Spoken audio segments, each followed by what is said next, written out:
Bem, meus queridos filhos, nós vamos iniciar hoje, então, estas nossas catequeses e em cada sermão nós vamos apresentando um tema, quer de catecismo, da doutrina católica, quer da espiritualidade.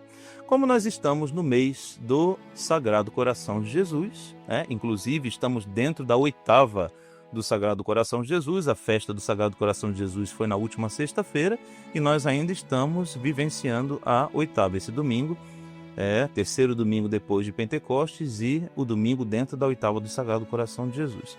Nós vamos abrir então essas nossas catequeses falando sobre, e esse vai ser o nosso primeiro tema, a devoção ao Sagrado Coração de Jesus. É o nosso primeiro tema de espiritualidade. Então, a devoção ao Sagrado Coração de Jesus. Nós vamos começar falando, é claro, não podemos falar da devoção ao Sagrado Coração de Jesus sem falar de Santa Margarida Maria Alacoque. Foi ali que começou toda a propagação desta devoção. Espiritualmente, nós poderíamos dizer que essa devoção é bem mais antiga, naturalmente, porque começa lá na cruz, como nós ouvimos, inclusive, do Santo Evangelho, no momento em que o soldado espeta com a lança o coração de Nosso Senhor e ali jorra sangue e água. Sinais do seu amor, sinais dos sacramentos, símbolo do batismo e símbolo da Eucaristia, e, é claro, da grandiosidade da misericórdia de Deus para conosco. Também temos aquela imagem bem emblemática e muito piedosa da última ceia, quando o apóstolo e evangelista São João reclina a sua cabeça no peito de Jesus. O primeiro gesto de uma devoção ao Sagrado Coração de Jesus, nós já podemos perceber aqui. Um simples gesto, mas um gesto de carinho, quando São João deita a sua cabeça no peito de Jesus. Poderíamos dizer, ali já estava começando a nascer, a brotar assim a devoção ao Sagrado Coração de Jesus. Bom, mas vamos falar com Santa Margarida Maria Alacoque, é que a devoção toma o impulso e que chega nos moldes que nós a conhecemos hoje. Então nós vamos começar falando de Santa Margarida Maria, onde a sua festa litúrgica é celebrada no dia 16 de outubro. Ela nasceu na França no ano de 1647, teve uma infância e uma adolescência bem difícil, sofrida, era órfã, e por ser órfã foi criada num convento de Irmãs Clarissas. E ali foi recebendo, claro, a graça de Deus proporcionou que através dessas religiosas ela fosse recebendo instrução na fé, fosse aprendendo a amar a Nosso Senhor, a amar a Santa Igreja, a amar os sacramentos, embora ela tivesse uma doença que era desconhecida na época e que a fazia sofrer muito. No entanto, Santa Margarida jamais murmurou, aproveitou a ocasião da doença como uma penitência e como mortificação, oferecendo isso em sacrifício a Deus Nosso Senhor e sofrendo pacientemente, sofrendo com diligência nessa enfermidade. Mais tarde, resolveu consagrar-se à Santíssima Virgem Maria e foi na ocasião em que ela fez a sua consagração a Nossa Senhora que, por intercessão da Santíssima Virgem Maria, sua doença foi totalmente curada. Obviamente que ela ficou muito grata e dedicou-se ainda mais ao estudo da Santa Religião e também a viver uma vida mística, uma vida de oração e, sobretudo, de culto ao Santíssimo Sacramento. Passava muito tempo em adoração ao Santíssimo Sacramento e, de forma específica, diante do Santíssimo Sacramento, ela cultivou a devoção ao coração eucarístico de Jesus. Muito interessante isso, porque aqui já começa uma abertura para aquilo que viria depois, Então, na sua adoração pessoal ao Santíssimo Sacramento, ela se dirigia a Nosso Senhor no Santo Tabernáculo como o coração eucarístico de Jesus e prestava sua adoração a nosso Senhor nesta forma, o coração eucarístico de Jesus. Foi a partir daí, então, que ela começou a ter revelações divinas sobre o coração de Jesus e sobre a sua divina misericórdia. O que veio a acontecer, na realidade, num momento muito oportuno, ali no século XVI. Por que isso foi no momento oportuno? Por que a devoção do Sagrado Coração de Jesus apareceu e ganhou força, cresceu da igreja num momento muito oportuno? Porque foi precisamente nesse mesmo século, nesse mesmo período, em que surgiu e crescia, se expandia cada vez mais, uma heresia, uma grande heresia chamada de jansenismo. Deus, então, veja bem que na grande sabedoria, na infinita sabedoria de Deus nosso Senhor, ele suscita uma devoção que vai precisamente combater a heresia do jansenismo. Para a gente poder entender um pouquinho melhor isso, tá bom, padre, mas como que a devoção do Sagrado Coração de Jesus foi capaz de combater a heresia do jansenismo? De que maneira? Afinal de contas, o que é o jansenismo? Como é que a gente vai entender como que a devoção do coração de Jesus foi capaz de combater tal heresia, se a gente não entende primeiro, não sabe o que é essa heresia? Então vamos lá, vamos dar uma pausa na nossa história da devoção ao coração de Jesus para fazer um pequeno parêntese sobre a heresia do jansenismo. O que é o jansenismo? É chamada assim, essa heresia, porque ela foi fundada por um bispo. Um bispo, sim. Aliás, eu faço aqui um comentário muito interessante. Eu estava conversando com Dom Rodrigo, e surgiram vários temas durante a nossa conversa, mas, curiosamente, observe que a maioria das heresias, para não dizer todas, elas surgem nos meios religiosos. Não vem por parte dos leigos. É sempre um monge, um padre, um bispo. É impressionante isso. Como é que o demônio ele tenta destruir a igreja de dentro há séculos. Então vejam que o que aconteceu aí na crise do concílio. Muita gente diz, e com razão, mas a igreja já estava infiltrada já há muito tempo. Já há muito tempo.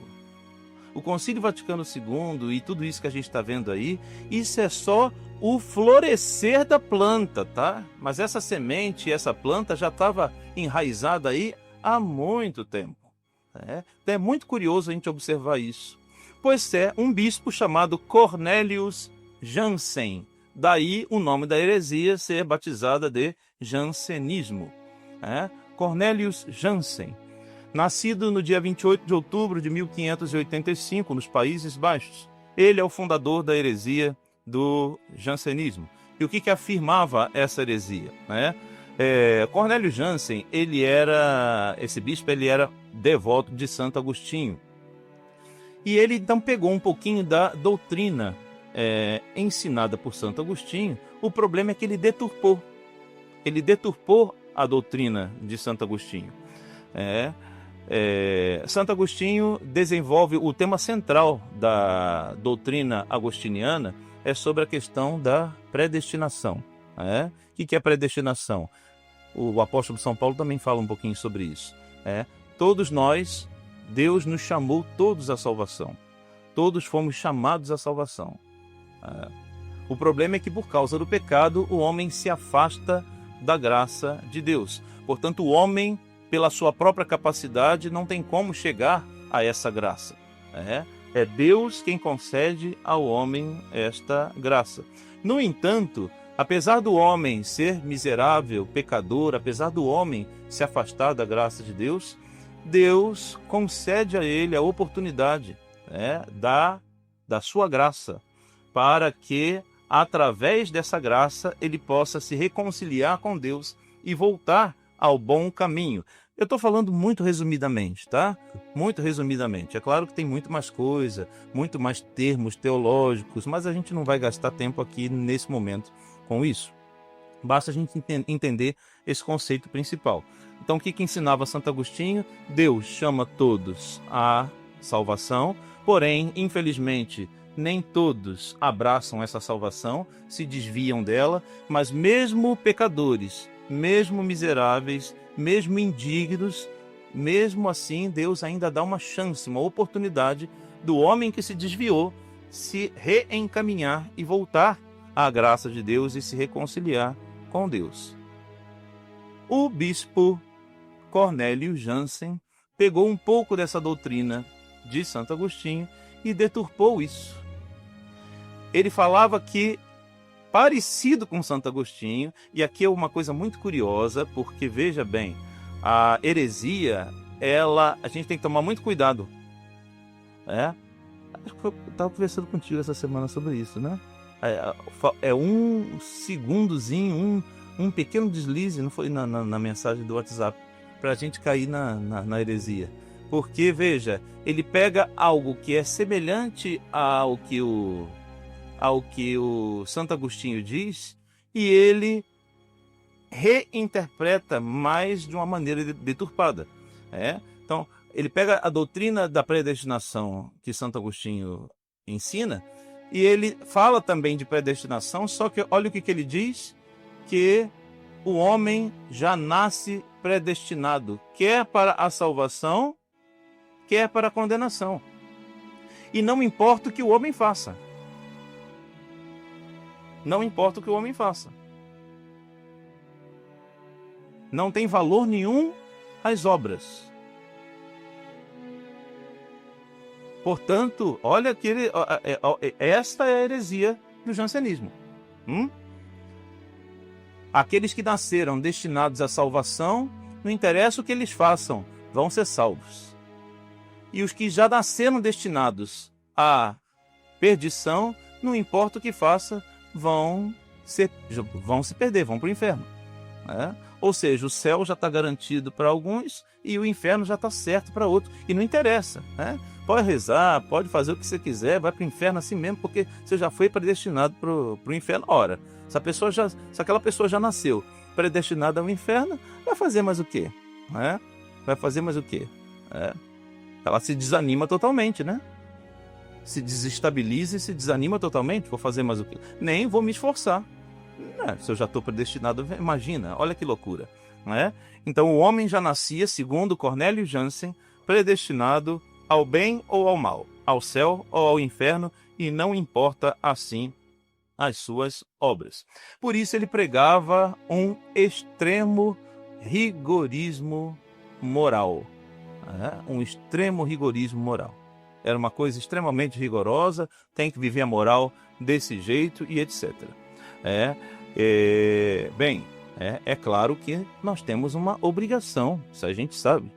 A doutrina católica sempre ensinou isso, de viver segundo os costumes da moralidade, de forma que não desagrade a Deus, nosso Senhor, de forma que não ofenda, que não se afaste daquilo que Deus pede de nós. Mas se porventura o homem se desvia, ele tem a possibilidade de se arrepender, fazer penitência e voltar atrás e tentar corrigir os seus passos. Então veja que essa doutrina que foi ensinada pelo bispo Cornélio Jansen, ela é um absurdo e claro que foi considerada pela Santa Igreja Católica como uma heresia. O Papa Inocêncio X foi o que primeiro condenou a heresia jansenista na bula Cum Occasione do ano de 1653. E outros dois papas confirmaram esta condenação. Então, assim, é herege mesmo, foi condenado, não tem jeito. Então, primeiro, o Papa Inocêncio X, na bula Cum Occasione de 1653, depois também o Papa Alexandre VII e também o Papa Clemente XI. Todos esses três papas confirmaram e corroboraram, a excomunhão de Cornélio Jansen e a heresia do jansenismo. Ok, Agora que a gente, vamos fechar o parêntese, agora que a gente já fez esse parêntese sobre o que é o jansenismo, o que tudo isso tem a ver com Santa Margarida Maria e com a devoção do coração de Jesus? Eu penso que a gente já consegue somar aqui 2 mais 2. Veja, no momento em que a heresia jansenista crescia, ou seja, uma heresia que dizia o quê? Que o homem não era capaz de se salvar, que o homem que nasceu predestinado para o mal vai viver no mal e não tem outra chance de se salvar. Em resposta a isso surge a maravilhosa devoção do Sagrado Coração de Jesus, que apresenta toda a misericórdia. É o coração misericordioso de Jesus, que oferece sim uma chance do homem se salvar. Oferece uma graça específica para que o homem possa se tocar, se arrepender, buscar a penitência, buscar a confissão e então alcançar a salvação. Deus suscitou justamente esta grande santa nesses tempos como resposta e como remédio contra o rigorismo que praticamente condenava todos, e a resposta foi a devoção ao coração misericordiosíssimo de nosso Senhor Jesus Cristo. Entrando agora, então, mais especificamente na devoção ao coração de Jesus, qual é a finalidade da devoção ao Sagrado Coração de Jesus? Bem, a principal finalidade da devoção ao Sagrado Coração de Jesus é levar as almas ao amor divino e ao divino amor. Mas peraí, padre, não é a mesma coisa? Não. As palavras trocadas parece que tem o mesmo sentido, mas na realidade não. Levar as almas ao amor divino e ao divino amor. Levar as almas ao conhecimento do amor de Deus, portanto ao amor divino, e levar as almas ao divino amor, ou seja, a Ele mesmo. Levar ao próprio Senhor. Levar ao próprio Senhor. Então, levar a Ele, a intimidade com Ele, e levar as almas ao conhecimento do amor divino, ou a se refugiarem no amor divino. Então essa é a principal finalidade da devoção do Sagrado Coração de Jesus. E qual é o propósito de Deus com essa devoção? Qual é a intenção de Deus ao suscitar esta devoção? O propósito de Deus é tríplice, segundo Santa Margarida Maria. Primeiro propósito, atrair os corações mais endurecidos dos pecadores e assim retirá-los do abismo da perdição. Então, o primeiro propósito da devoção ao coração de Jesus, atrair a si os corações mais endurecidos e retirá-los do abismo da perdição, dando a eles a chance, a oportunidade de reconciliação com Deus e de salvação. Segundo, reconduzir as almas ao fervor e à caridade. Em tempos em que se vive tanta frivolidade, em tempos em que as almas vão esfriando, o amor vai esfriando, a caridade vai esfriando, então reacender a chama da caridade, reacender nas almas o fervor da caridade. E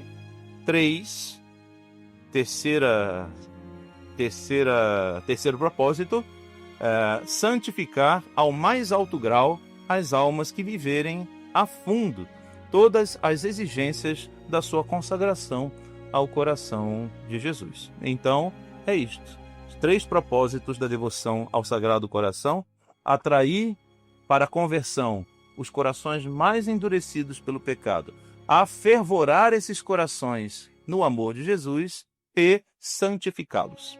Santificá-los ao mais alto grau. Claro que isso traz de nós, para que esses 3 propósitos sejam cumpridos, e aqui é muito interessante, porque se por um lado é uma proposta de Deus, toda proposta precisa ter uma resposta. Para toda proposta é necessário que haja uma resposta, senão essa comunicação não foi bem concluída. Ainda que seja uma resposta negativa. Eu posso te dizer, você quer tal coisa? E a resposta pode ser sim, ou então não.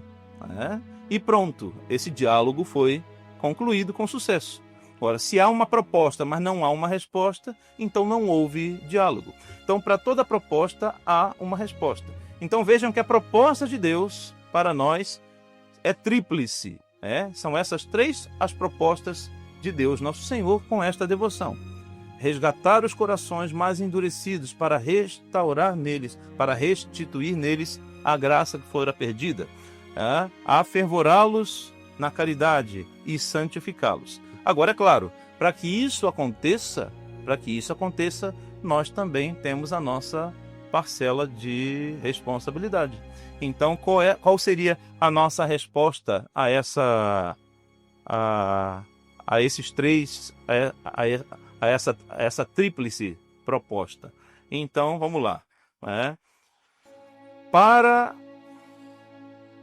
melhor atrair esses corações endurecidos, a proposta da devoção é que nós busquemos expor e venerar com amor a imagem do Sagrado Coração de Jesus, seja em particular, veneração particular em casa, seja nos nossos altares, seja na nossa igreja. De maneira ainda particularíssima nas primeiras sextas-feiras de cada mês, e que nós nos consagremos a Ele com toda confiança. Então está aí o propósito das primeiras sextas-feiras. Depois, mais para frente, nessa catequese, a gente vai falar das 9 primeiras sextas-feiras. Então, a cada primeira sexta-feira do mês, fazer, pelo menos, sempre manter a devoção ao coração de Jesus, Sempre mantendo essa veneração, esse respeito, venerar a sagrada imagem de seu Sagrado Coração. É importante, é bom que se tenha em casa, que se faça a entronização, também vamos falar sobre isso, da entronização do coração de Jesus. Comprei a imagem, vou botar lá na minha casa, tá bem, mas o ideal seria fazer a entronização do Sagrado Coração de Jesus, de preferência levando o sacerdote até lá para fazer a entronização na casa e na família. Então, a devoção ao coração, à imagem do Sagrado Coração de Jesus, veneração, respeito à sagrada imagem, e nas primeiras sextas-feiras de cada mês, sobretudo, consagrar-se a Ele com toda confiança. E em troca, Ele promete afastar os castigos merecidos pelos nossos pecados, derramará sobre estas almas um tesouro incomparável de graças e tornar-se-á para eles um refúgio seguro para toda a vida e, em especial, na hora da morte. Vamos ver também, depois eu vou falar com mais calma, das promessas, Para todos aqueles que cumprem a devoção do Sagrado Coração de Jesus, existem 12 grandes promessas que o Sagrado Coração de Jesus fez através de Santa Margarida Maria, mas isso a gente vai deixar para o tema de uma outra vez. B. O exercício principal dessa devoção, lembra que o segundo propósito, o primeiro propósito é atrair os corações mais endurecidos. Então, a imagem do Sagrado Coração de Jesus como gesto concreto disso. Aliás, não só a imagem, a imagem a devoção, a veneração, melhor dizendo, da imagem do Sagrado Coração de Jesus, somado ao ato de consagração pessoal ao Sagrado Coração de Jesus, principalmente na primeira sexta-feira do mês. Sempre, mas principalmente nas primeiras sexta-feiras do mês. O segundo propósito, como nós vimos, é o propósito de reconduzir as almas ao fervor da caridade. Para isso, o exercício principal será a prática da caridade fraterna. Não tem como reacender em nós a chama do fervor se não colocamos isso em prática. Eu sempre gosto de utilizar comparações que possam ajudar os fiéis a pensar melhor. Então eu sempre digo o seguinte: o melhor cozinheiro do mundo, ele não aprendeu a fazer todas as suas receitas da noite para o dia. Certamente já queimou alguma receita, certamente já estragou alguma coisa. E o que faz com que ele vai se aprimorando? É a prática. E isso em tudo na nossa vida, né? Isso em tudo na nossa vida. Primeira vez que a gente vai fazer alguma coisa, a gente está inseguro, não faz bem feito, mas se eu for fazendo aquela atividade com mais e mais e mais e mais frequência, o esperado é que com a prática venha a perfeição, ou pelo menos algo próximo da perfeição. Na devoção, não é tão diferente assim. Então veja, não basta eu vou pedir a Deus, afervore em mim o dom da vossa caridade. Acendei em nós, ó Espírito Santo, a chama do vosso amor, afervorar em mim, ok, mas o que eu também estou fazendo, qual é a minha contribuição? Percebe que muitas vezes as pessoas pedem para Deus, mas também não se mexem para fazer algo acontecer. Então, se por um lado pedimos a graça de Deus, por outro lado, de que maneira Deus vai afervorando em nosso coração a chama da caridade? Na medida em que eu vou colocando em prática esta caridade. Lembrando aquilo que já nos dizia o apóstolo São Tiago, lá na Epístola de São Tiago, capítulo 2, no versículo 17, onde ele diz que a fé sem obras é morta. A fé sem obras é morta. Então eu posso saber toda a teologia, posso saber toda a doutrina, fazer um discurso muito bonito, gravar um montão de vídeo na internet, falando e acontecendo, mas falhei na caridade, falhou com tudo. 1 Coríntios, capítulo 13. Ainda que eu fale a língua dos homens e dos anjos, ainda que eu dê a minha roupa aos pobres, ainda que eu jogue o meu corpo para as feras, se eu não tiver caridade, serei como um símbolo que soa em vão. Em vão. Então está aqui, para que Deus afervore em nós a chama de sua caridade, é necessário que a gente também vá exercitando e colocando em prática esta caridade fraterna. E é importante que essa caridade fraterna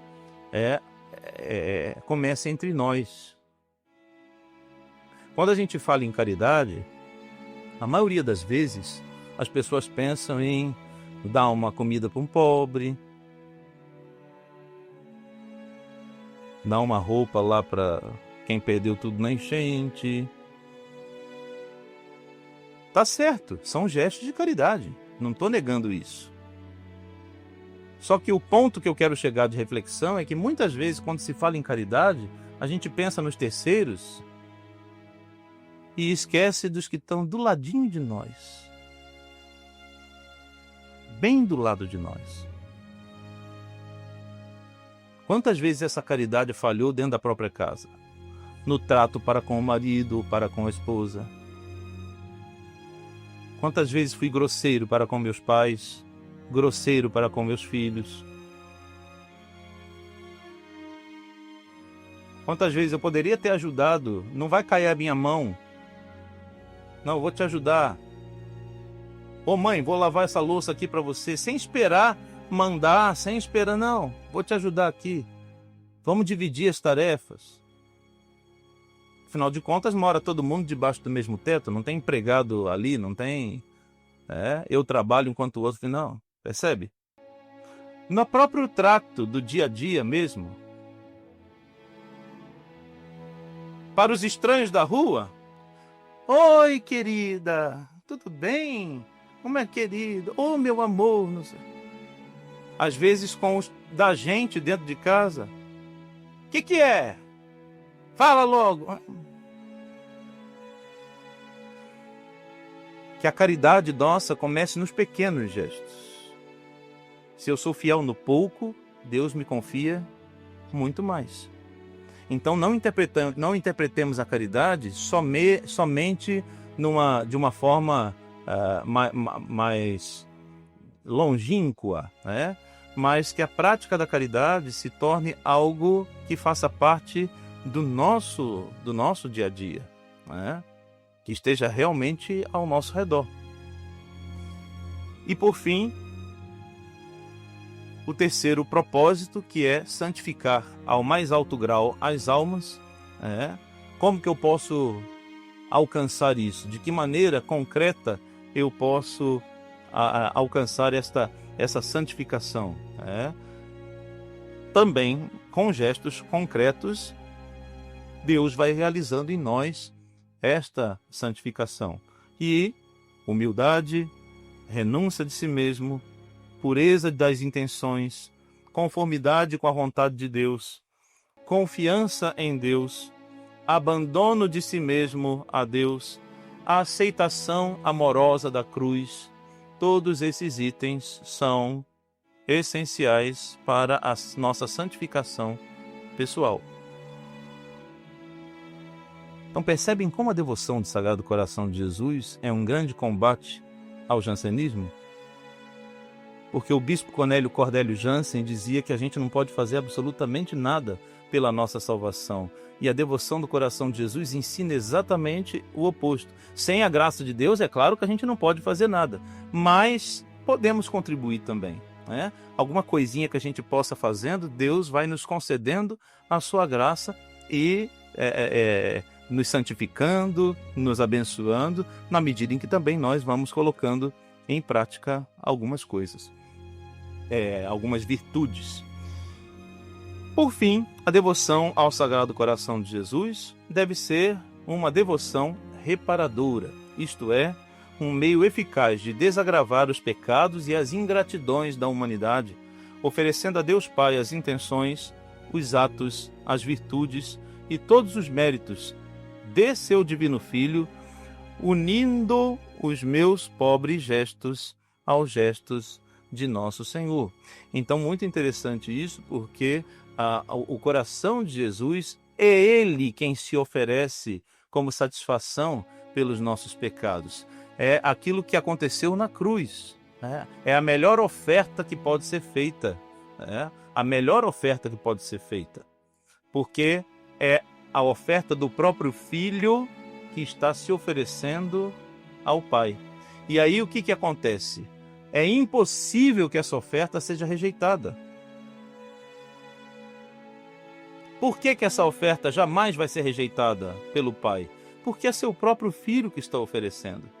O Pai jamais vai rejeitar algo que o Filho esteja oferecendo. E nós então, por graça, aproveitamos dessa ocasião de graças e unimos nossos trabalhos, dores, sofrimentos, alegrias, unimos-nos ao Sagrado Coração de Jesus, porque temos a certeza de que Ele se oferece ao Pai e o Pai aceita e, portanto, junto com Ele são aceitos também os nossos pequenos oferecimentos. Aliás, essa é a oração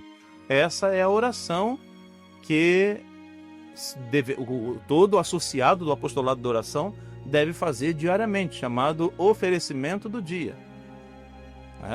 Ofereço-vos ao meu Deus, em união, olha só que bonito, ofereço-vos ao meu Deus, em união com o Santíssimo Coração de Jesus, por meio do coração imaculado de Maria, todas as obras, sofrimentos, alegrias deste dia, em reparação das minhas muitas e graves ofensas e das ofensas do mundo inteiro e etc.